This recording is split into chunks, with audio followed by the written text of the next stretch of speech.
Hi అండి. అందరు ఎలా ఉన్నారు? బాగున్నారా? అందరు బాగుండాలి, ఆరోగ్యంగా ఉండాలని కోరుకుంటున్నాను. మేము కూడా చాలా చాలా బాగున్నామండి. Welcome back to Bhavani Rashri blogs. మన ఛానల్ ఎవరైనా ఫస్ట్ టైం చూస్తున్నట్లయితే తప్పకుండా ఛానల్ని సబ్స్క్రైబ్ చేసుకోండి. అలాగే ఈ బ్లాగ్ మీకు నచ్చినట్లయితే లైక్ చేయండి, షేర్ చేయండి, కామెంట్ చేయండి. ఈరోజు మా ఇంట్లో కొయ్య తోటకూర కర్రీ అండి. సో చాలా ఫ్రెష్గా ఉందని చెప్పి తీసుకున్నాను. నేను లాస్ట్ వీడియోలో మీకు చెప్పాను కదా, బాపట్ల నుంచి ఒక ఆవిడ మంచిగా ఫ్రెష్గా ఆకుకూరలు తీసుకొస్తున్నారు అనేసి. సో ఆవిడ దగ్గరే తీసుకున్నాను. టేస్ట్ బాగా అనిపించాయండి. సో అందుకని చెప్పి నేను రెగ్యులర్గా తీసుకుంటూనే ఉన్నాను. సో ఇప్పుడు నేను వాయిస్ ఓవర్ ఇచ్చే ముందు కూడా ఆవిడ వచ్చారనమాట, డోర్ కొట్టారు. అంటే రెగ్యులర్గా తీసుకుంటున్నాను కదా, సో వచ్చి మరి పిలిచారనమాట, తీసుకుంటారా అనేసి.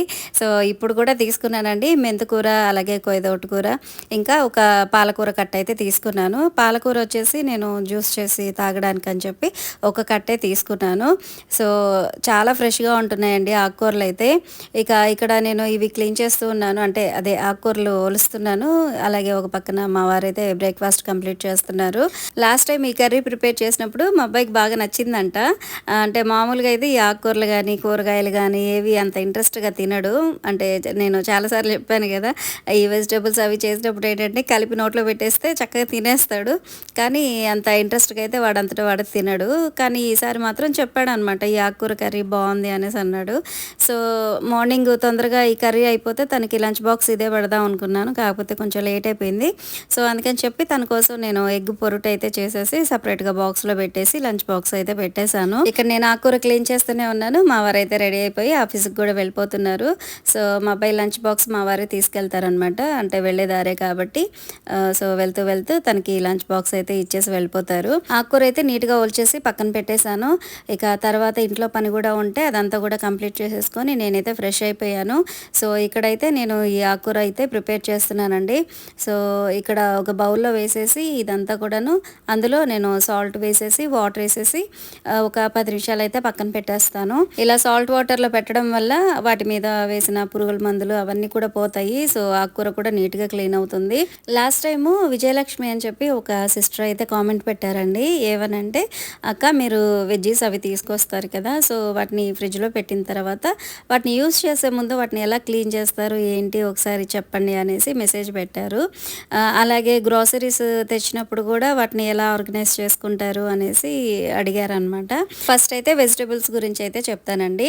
యాక్చువల్గా నేను ఒక 2-3 రకాలకు మించి వెజిటేబుల్స్ అయితే ఎక్కువ తెప్పించనండి.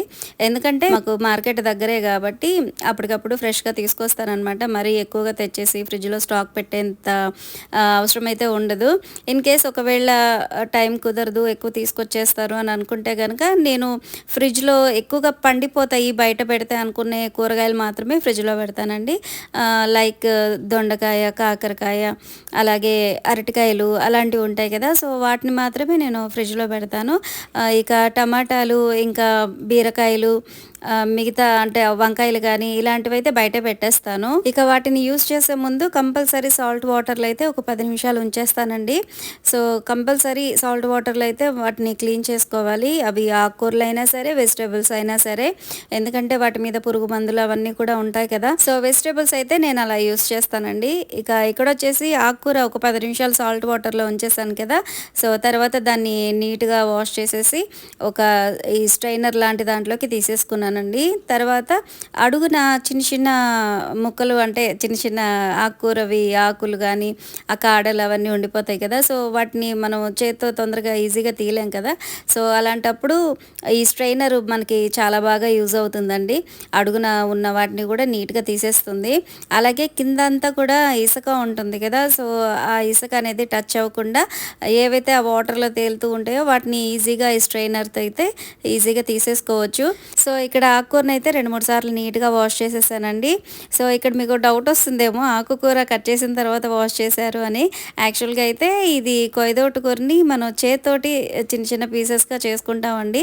మనం ఇదేంటి పాలకూర లేదంటే తోటకూరని కట్ చేసినట్టుగా, అంటే చాకుతో చిన్న చిన్నగా కట్ చేస్తాం కదా, సో అలా కట్ చేసి వాష్ చేస్తే దాంట్లో ఉన్న పోషకాలన్నీ పోతాయండి. కాకపోతే దీన్ని మనం చేతితోటి మనం పీసెస్గా చేసాం కాబట్టి ఇది 2-3 సార్లు కడిగినా కూడా దీంట్లో ఉన్న పోషకాలు అయితే పోవండి. సో అందుకని చెప్పి నేను దీన్ని ఇలా అయితే నీట్గా క్లీన్ చేసేసుకున్నాను. దానికి తగ్గట్టు ఇందులో ఇసుక అనేది ఉంటుంది కదా, సో అదంతా పోయే వరకు 2-3 సార్లు కంపల్సరీ అయితే వాష్ చేసుకోవాలి. ఇన్ కేసు అది పాలకూర లేదంటే చుక్కకూర కానీ లేదంటే తోటకూర అనుకోండి, సో వాటిని అయితే వేర్ల వరకు కట్ చేసేసి ముందు ఆకు మొత్తం కూడా ఒకసారి సాల్ట్ వాటర్లో వేసేసి క్లీన్ చేసుకున్న తర్వాత అప్పుడు కట్ చేసుకుంటే మంచిదన్నమాట. దాంట్లో ఉన్న పోషకాలు అయితే పోవు. సో ఇప్పుడు దీన్ని 2-3 సార్లు వాష్ చేయడం వల్ల మనకి నష్టం ఏమీ లేదనమాట. సో ఇక ఇందులో వచ్చేసి నేను అంటే ఎంతైతే ఆకుకూర తీసుకున్నానో దానికి సరిపడా పచ్చిమిర్చి, టమాటాలు, చింతపండు, ఉప్పు, కారం, పసుపు ఇవన్నీ కూడా వేసేసి మంచిగా బాయిల్ చేసేసానండి. సో ఇది ఇది మట్టి పాత్రలో చేయడం వల్ల లేకపోతే ఇది చాలా ఫ్రెష్గా ఉండడం వల్ల నాకైతే తెలియదు కానండి. సో ఇదైతే కర్రీ నాకు చిన్నప్పుడు అంటే మా చిన్నప్పుడు మా అమ్మ చేస్తే ఎంత టేస్టీగా ఉండేదో అంత టేస్టీగా వచ్చిందండి. నాకైతే చాలా అంటే చాలా బాగా నచ్చింది ఈ కర్రీ మాత్రం. నాకు మాత్రమే కాదండి, మా అబ్బాయికి అలాగే మా వారికి కూడా ఈ కర్రీ చాలా బాగా నచ్చింది. సో దీనికి కాంబినేషన్గా ఆమ్లెట్ అన్న వేసుకోవచ్చు, లేదంటే వేరే వెజిటేబుల్ ఏదైనా ఫ్రై చేసుకోవచ్చు.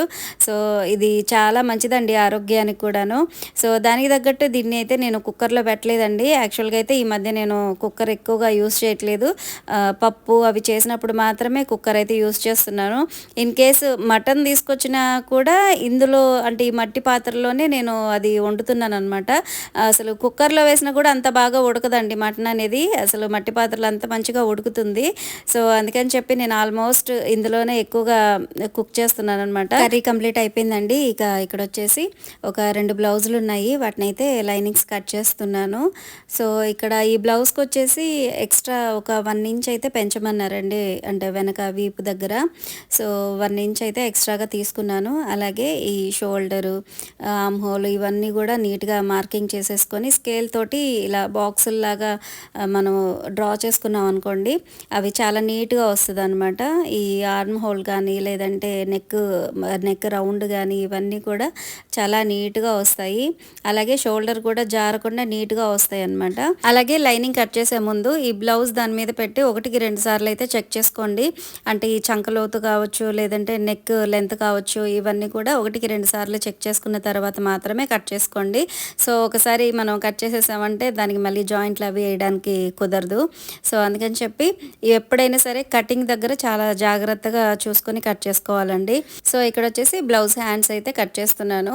సో ఈ బ్లౌజ్ హ్యాండ్స్ కట్ చేసేటప్పుడు ఈ కర్వ్ స్కేల్ అనేది చాలా బాగా యూజ్ అవుతుందండి. సో ఇది ఎలా యూజ్ చేయాలి అనేది ఒకవేళ మీకు డౌట్ ఉంటే కనుక నాకు ఒకసారి తప్పకుండా కామెంట్ చేయండి. నేను ఇది ఎలా యూజ్ చేయాలి అనేది మీకు క్లియర్గా వీడియో చేసి చూపిస్తాను. అంటే ఓన్లీ ఇది ఒక్కటి మాత్రమే, దీనికి సంబంధించి మాత్రమే వీడియో తీసి నేను మీతో షేర్ చేసుకుంటాను. యాక్చువల్గా యూట్యూబ్లో ఈ స్కేల్ గురించి ఒక్కొక్కళ్ళు ఒక్కొక్కలాగా చూపిస్తున్నారండి, కానీ ప్రాపర్గా ఈ స్కేల్ని ఎలా యూస్ చేసి మనం ఈ హ్యాండ్ని కట్ చేయాలి అనేది నేనైతే ప్రాపర్గా చూపిస్తాను, మీరు కామెంట్ చేసినట్లయితే. సో ఎవరికైనా ఇంట్రెస్ట్ ఉంటే తప్పకుండా కామెంట్ చేయండి, నేనైతే డెఫినెట్గా దీని మీద వీడియో అయితే చేసి చూపిస్తాను. సో ఇక ఇది వచ్చేసి మధ్యాహ్నం లంచ్లోకి నేను అది కర్రీ ప్రిపేర్ చేశాను కదా, కొయ్యతోటకూర కర్రీ. సో అది అలాగే ఒక బాయిల్డ్ ఎగ్ అయితే తీసుకున్నాను. సో ఈరోజు మధ్యాహ్నం నా లంచ్ అయితే ఇదండి. యాక్చువల్గా యూట్యూబ్ స్టార్ట్ చేసిన కొత్తల్లో అయితే ఎక్కువ నాన్ వెజ్ చూపించేదాన్ని అండి. అంటే నాన్ వెజ్ అంటే అందరూ ఇంట్రెస్ట్గా చూస్తారు అన్న అపోహతోటి నేను ఎక్కువగా నాన్ వెజ్ చూపించేదాన్ని. వెజిటేబుల్స్ అంటే ఈ ఆకుకూరలు కానీ లేదంటే వెజిటేబుల్స్ ఏమైనా ప్రిపేర్ చేసినా అంతగా ఎక్కువగా చూపించేదాన్ని కాదు. ఆల్మోస్ట్ నాన్ వెజ్జే ఎక్కువగా చూపించేదాన్ని. కానీ వెజిటేబుల్స్ అనేవి మన ఆరోగ్యానికి చాలా మంచిదండి. నాన్ వెజ్ అంటే ఎప్పుడో వీక్లీ వన్స్ లేదంటే ట్వైస్ ఓకే, కానీ ఈ ఆకుకూరలు కానీ వెజిటేబుల్స్ కానీ మన ఆరోగ్యానికి చాలా అంటే చాలా మంచిది. అసలు చెప్పాలంటే ఈ మధ్య కాలంలో నేను ఫుడ్లో మాత్రం చాలా చేంజెస్ తీసుకొచ్చాను. ఎక్కువగా ఆకుకూరలు అలాగే వెజ్జెస్ ఉండేలాగా చూసుకుంటున్నాను. నాన్ వెజ్ అయితే వీక్లీ వన్స్ ఆర్ ట్వైస్ మాత్రమే. సో అలాగా ఫుడ్లో అయితే చేంజెస్ తీసుకొచ్చానండి. అండి. అలాగే ఈ మధ్య కాలంలో రెగ్యులర్‌గా వాకింగ్ అవి కూడా నేను చేస్తున్నాను. సో, అంతకుముందు చేశాను కానీ మధ్యలో అయితే చాలా పెద్ద బ్రేక్ ఇచ్చేసేసాననమాట. సో, ఈ మధ్య మళ్ళీ హెల్త్ కాన్షియస్ పెరిగింది నాకు. సో, అందుకని చెప్పి ఫుడ్‌లో అయితే చేంజెస్ తెచ్చేసాను. సో, అంటే మా అబ్బాయి కూడా పెద్దోడయిపోయాడు. వాడికి స్పెషల్‌గా ఏమి ఫుడ్ ప్రిపేర్ చేయాల్సిన అవసరం లేదు. సో, ఇక మా అబ్బాయి ఏం విసిగిచ్చకుండా నేను ఇంట్లో ఏదైతే ప్రిపేర్ చేస్తున్నానో మా అబ్బాయి కూడా అదే తినేస్తున్నాడనమాట. ఎక్స్‌ట్రాగా నాకు అది కావాలి, ఇది కావాలని అయితే అడగట్లేదు. ఒకవేళ తను ఏదన్నా అడుగుతాడు అనంటే అది ఒక ఆమ్లెట్ మాత్రమే. అంటే వెజ్ కర్రీ అయినా లేదంటే ఆకుకూరలు ఏదైనా ప్రిపేర్ చేసినా కూడా ఒక ఆమ్లెట్ ఏసిస్తే చాలనమాట. మంచిగా తినేస్తాడు. ఇక ఇక్కడొచ్చేసి బ్లౌజ్ అయితే స్టిచ్ చేస్తున్నానండి. బ్లౌజ్‌కి సంబంధించిన పైపింగ్ అయితే ఇక్కడ రెడీ చేస్తున్నాను. సో, ఇదొచ్చేసి హాఫ్ పట్టు క్లాత్ అండి. సో, దీన్ని పైపింగ్‌గా వేస్తున్నాను. పైపింగ్‌కి ఎప్పుడైనా సరే హాఫ్ పట్టు కానీ లేదంటే ఏదైనా షైనింగ్ ఉన్న క్లాత్ వేస్తే మంచిగా షైనింగ్‌గా ఉంటుంది. అలాగే కొంతమందైతే కొంచెం డల్ ఫినిషింగ్ ఉండేవే వేయమంటారు. అంటే మరీ షైనింగ్‌గా నచ్చదు కదా! సో, అలాంటి వాళ్ళైతే పర్టిక్యులర్‌గా చెప్తారనమాట. సో, మరీ షైనింగ్ ఉన్నది, షిమ్మరీగా ఉన్నదైతే వద్దండి పైపింగ్ నార్మల్‌ది వేయండి అని అంటారు. అంటే నార్మల్‌దంటే మనకి శారీలో ఏదైతే మ్యాచింగ్ కలర్ ఉంటుందో ఆ మ్యాచింగ్ కలర్ క్లాత్ ఏదున్నా కూడా పైపింగ్ అయితే వేసేయమంటారు. అంటే ఒక్కొక్కరికి ఒక్కోలా నచ్చుతుంది కదా! సో, ఎవరు ఎలా అడిగితే అలాగైతే నేను స్టిచ్ చేస్తానండి. సో, ఇక్కడ పైపింగ్ అంతా స్టిచ్ చేసేసుకున్న తర్వాత అది జస్ట్ ఒక పావు ఇంచ్ గ్యాప్ ఉండేలాగా ఉంచేసి మిగతా క్లాత్ అంతా కూడా ఎక్స్ట్రాగా ఉన్న క్లాత్ అంతా కూడా నీట్‌గా కట్ చేసేస్తున్నాను. పర్టికులర్‌గా పావు ఇంచ్ అని ఎందుకు చెప్తున్నానంటే మిషన్ పాదం ఉంటుంది కదా! సో, అది పావు ఇంచ్ మాత్రమే ఉంటుందన్నమాట గ్యాప్ అనేది స్టిచ్ చేసేటప్పుడు.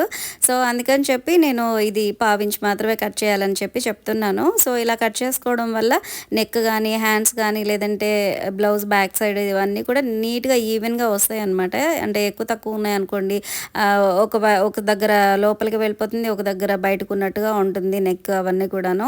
సో, అందుకని చెప్పి ఈవెన్‌గా కట్ చేసేసుకోవాలి. సో, ఇది ఒకసారి మనం పైపింగ్ రెడీ చేసేసుకున్నామంటే స్టిచ్చింగ్ మొత్తం కూడా ఈజీగా ఉంటుంది. అంటే చాలా ఫాస్ట్‌గా అయిపోతుందన్నమాట స్టిచ్చింగ్ అనేది. సో, ఈ పైపింగ్ రెడీ చేసుకోవడానికి కొద్దిగా టైం పడుతుందండి. అందుకనే ఇలా పైపింగ్ చేసిన బ్లౌజెస్‌కి కానీ, డ్రెసెస్‌కి కానీ కొద్దిగా ఎక్స్ట్రా మనీ అయితే ఛార్జ్ చేస్తాము. అంటే టైం ఎక్కువ పడుతుందనే కాదండి, దానికి ఎక్స్ట్రాగా థ్రెడ్ తీసుకోవాలి. అలాగే మన దగ్గర మ్యాచింగ్ క్లాత్ లేదు అని అంటే అది ఎక్స్ట్రాగా కొనాల్సి వస్తుంది. సో, అందుకని చెప్పి ఇలా ఇన్విజిబుల్ పైపింగ్ వేసిన బ్లౌజెస్ నేను స్టిచ్ చేసిన బ్లౌజ్ వచ్చేసి కలంకారీ మోడల్ అండి. ప్యూర్ కాటన్‌లో కలంకారీ డిజైన్. లాస్ట్ టైం వీడియోలో మీకు సిల్క్ క్లాత్‌లో కలంకారీ మోడల్ చూపించాను కదా! సో, ఇదైతే ప్యూర్ కాటన్ మీద ఈ కలంకారీ డిజైన్ అయితే ఇచ్చారనమాట.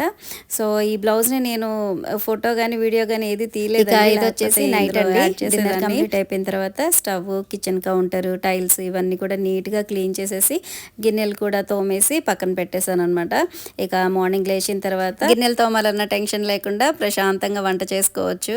సో ఫ్రెండ్స్, ఈ వీడియో మీరు చివరి దాకా చూసారంటే మీకు తప్పకుండా నచ్చిందని అనుకుంటున్నానండి. మీకు నచ్చితే డెఫినెట్గా లైక్ చేయండి. మీరు లైక్ చేయడం వల్ల యూట్యూబ్ అనేది మన వీడియోస్ని ఇంకొంతమందికి రికమెండ్ చేస్తుంది. సో డెఫినెట్గా లైక్ చేస్తారని అనుకుంటున్నాను. ఈ వీడియోకి ఎన్ని లైక్స్ వస్తే నాకు అంత హ్యాపీగా అనిపిస్తుంది. సో డెఫినెట్గా లైక్ చేయండి. అలాగే ఈ వీడియో మీకు నచ్చినట్లయితే లైక్ చేయండి, షేర్ చేయండి, కామెంట్ చేయండి. అలాగే మన ఛానల్ని సబ్స్క్రైబ్ చేసుకోవడం అయితే అస్సలు మర్చిపోవద్దు. మరొక మంచి వ్లాగ్తో మళ్ళీ కలుద్దాం. Thanks for watching.